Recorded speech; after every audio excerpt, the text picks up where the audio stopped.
जितनी स्विट्जरलैंड की total population है उससे ज्यादा इंडिया इंजीनियर्स प्रोड्यूस कर देता है। उसके बाद भी रिसर्च एंड इनोवेशन में स्विट्जरलैंड नंबर 1 पे है। इंडिपेंडेंस के बाद से रिपब्लिक ऑफ इंडिया ने 0 नोबेल लॉरियट्स प्रोड्यूस किए इन साइंस।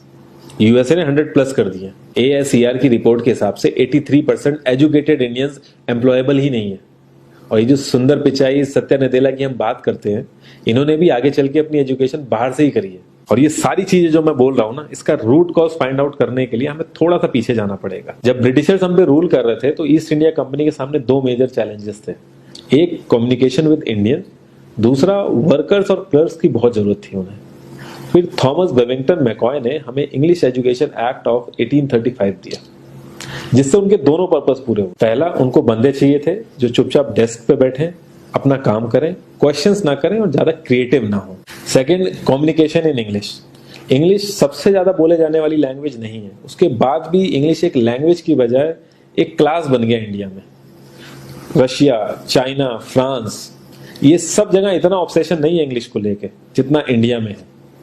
पुअर कम्युनिकेशन बोला जाता है अगर आपकी इंग्लिश अच्छी नहीं है, जबकि इंग्लिश ना आने का मतलब है कि आपको कोई और लैंग्वेज आती है। 5 साल पुराना iOS भी आज की डेट में आउटडेटेड माना जाता है। लेकिन इतनी इंपॉर्टेंट चीज हमारा एजुकेशन सिस्टम आज भी बस थोड़े से चेंजेस के साथ ऐसे ही चल रहा है। हमारे एजुकेशन सिस्टम में रटने का कंपटीशन होता है, जो ज्यादा रट लेता है उसके ज्यादा मार्क्स आते हैं। अब 95% जिसके संस्कृत में आए हैं वो भी संस्कृत नहीं बोल पा रहा है। और बेसिक हिस्ट्री होने की बजाय इतनी मोटी मोटी किताबें हैं हिस्ट्री की जिसका कोई मतलब नहीं है। अगर आज की डेट में आपको कुछ भी पता करना, आप गूगल से पता कर लोगे, उसके लिए आपको याद करने की जरूरत नहीं है इतना कुछ। और ये गवर्नमेंट स्कूल में हर क्लास में इंग्लिश का सब्जेक्ट है। 12-12 साल लगाने के बाद भी लोग इंग्लिश नहीं बोल पा रहे हैं। और बिना किसी बुक को पढ़े 5 साल का बच्चा सीख लेता है, क्योंकि उसको वैसा एनवायरमेंट मिल जाता है। a+b² is equal to a² + b² + 2ab। इसका रियल लाइफ में क्या यूज है किसी को नहीं पता, न प्रिंसिपल, न टीचर, न बच्चे, बस पढ़ाए चले जा रहे हैं। हो सकता है इसका कुछ मतलब हो, लेकिन आप ट्राई करके देख लेना, किसी को नहीं पता। हाँ, 2ab की जगह अगर आपने 3ab बोल दिया तो 4 लोग हंसने वाले मिल जाएंगे आपके ऊपर। किंडरगार्टन में जो बच्चों को सिखाने के लिए टेक्निक यूज होती है वो लाख गुना अच्छी है कॉलेज की वो रटने वाली टेक्निक से। और जिन बच्चों के बहुत ज्यादा नंबर आते हैं ना, जो वो छुपा छुपा के एग्जाम में लिखते हैं, आप देखोगे जब वो रियल लाइफ में जाते हैं ना तो ज्यादातर क्रम्बल करते हैं। हर किसी को सेम सिलेबस और सेम चीज सिखाई जाती है बिना उसकी कैपेबिलिटी देखे। और क्रिएटिविटी का तो दूर दूर तक मतलब नहीं होता। अब एक लाइन से आप शेर, मछली, सांप, हाथी सबको लाइन से खड़ा कर दो और उनसे कहो पेड़ पे चढ़ो, उनको तो जिंदगी भर यही लगेगा ना कि वो तो किसी काबिल ही नहीं है। और द्रोणाचार्य ने भी पांडवों को उनकी स्किल सेट के हिसाब से उनको चीजें सिखाई, सबको एक ही चीज नहीं सिखा दी। और हमारे एजुकेशन सिस्टम में ज्यादा ऑप्शंस भी नहीं है। सबसे ऊपर साइंस, फिर कॉमर्स, और सबसे नीचे जाके कहीं नंबर आता है आर्ट्स का। आर्ट्स लेने वाले को तो लोग इतना हल्के में लेते हैं जैसे वो किसी काम का ही नहीं है। हर माँ बाप को तो इंजीनियर या डॉक्टर ही बनाना है।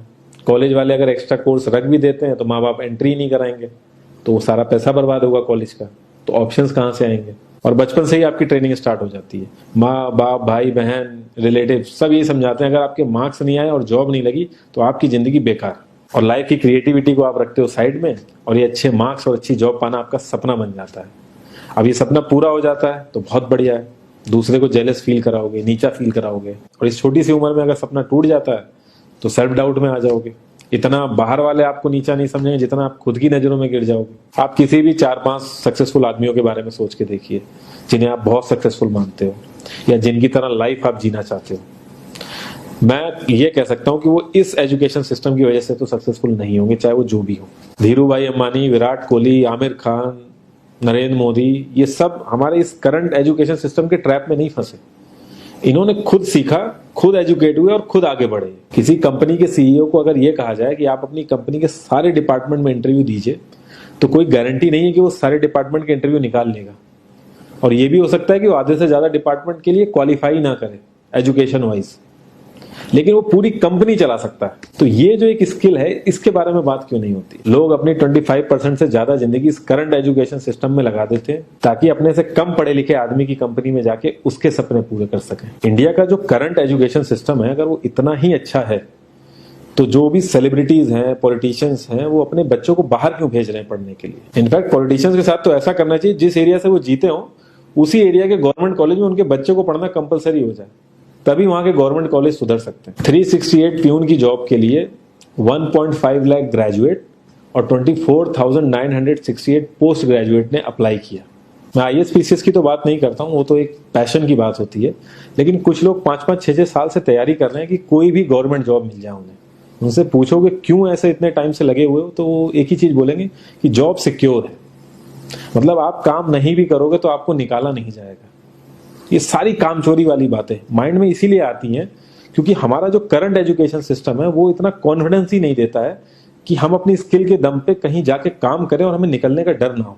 मैं आने वाले 10 साल की तो बात ही नहीं कर रहा हूँ, अगर मैं आने वाले 5 साल की भी बात करूं तो टेक्नोलॉजीज में इतना ज्यादा चेंजेस आ जाएगा कि जो आज हम पढ़ रहे हैं, जिस स्किल पे हम फोकस कर रहे हैं, पता नहीं वो रेलेवेंट भी होगी कि नहीं उस समय। Cloud computing, SEO, digital marketing, ये सब जॉब्स पहले एग्जिस्ट ही नहीं करती थी। हम लोगों को एजाइल होना पड़ेगा, नई नई चीजों को सीखने के लिए ओपन रहना पड़ेगा, क्रिएटिव माइंड लगाना पड़ेगा।